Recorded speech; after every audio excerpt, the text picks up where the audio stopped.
keyboard transparan ada layarnya. Ini mungkin jadi yang pertama ya secara inovasi. Dan keyboard ini juga datang dari brand yang cukup terkenal dengan keyboard akriliknya. Apakah itu? Yuk kita bahas. KeyBoom 64.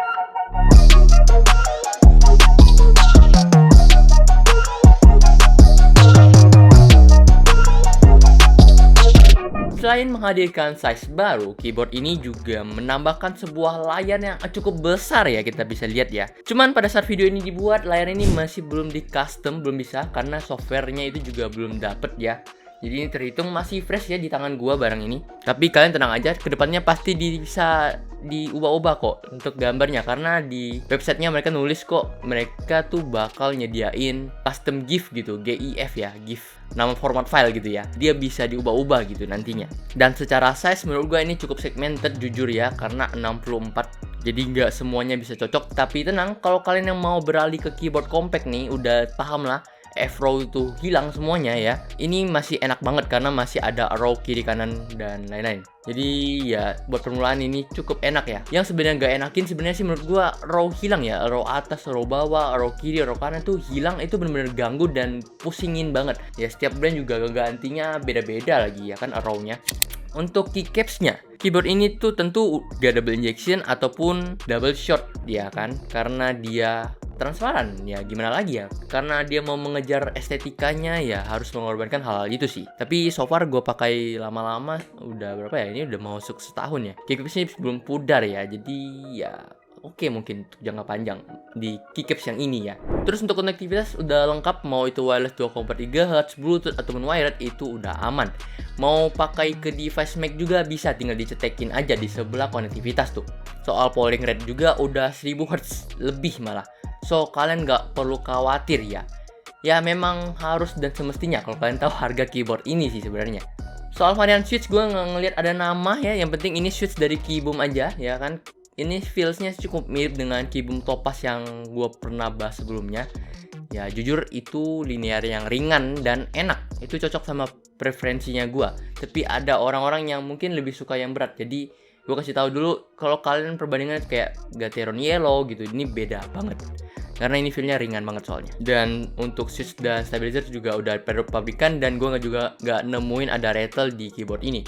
Udah aman sih, karena memang harganya sih gak boleh sampai rattle sih. Kalau kalian tahu harganya bener-bener dah. Yang mau dengar suara typing testnya, kalian bisa dengar suaranya sebagai berikut.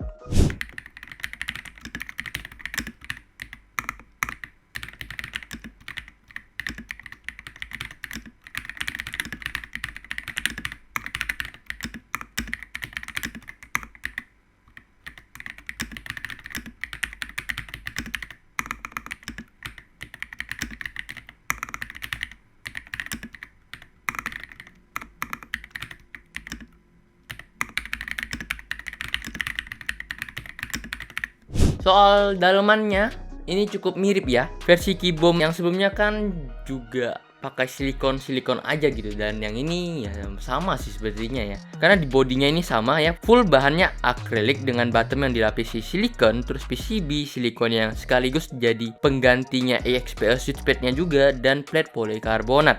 Tentu soal PCB dia udah bisa paling di customize ya, karena dia udah hot swap 5 pin dan juga short facing, jadi udah bebas gonta-ganti switch dan profile apapun itu. Terserah kalian, dari keyboard transparan ini kalian mau ubah jadi keyboard yang gak transparan juga terserah kalian lah. Ini udah kebebasan kalian kok, namanya juga customized keyboard gitu. Jujur secara harga kita coba lihat bareng-bareng ya, dia agak naiknya lumayan jauh ya, signifikan malah. Padahal di KeyBoom versi sebelumnya yang tanpa layar ini tuh di 2 jutaan aja kan.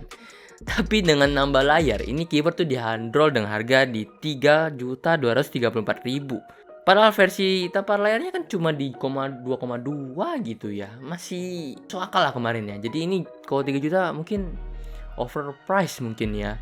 Tapi ya kita nggak bisa bilang ini overprice juga, karena mungkin harga layar mungkin untuk segede itu ya, itu mahal kayaknya. Untuk soal pergantian layar dan software, gue bakal update nanti di YouTube Post ya. Kalian bisa cek nanti, gue bakal pakai itu YouTube Postnya, untuk fiturnya itu bakal gue pakai deh, tenang aja.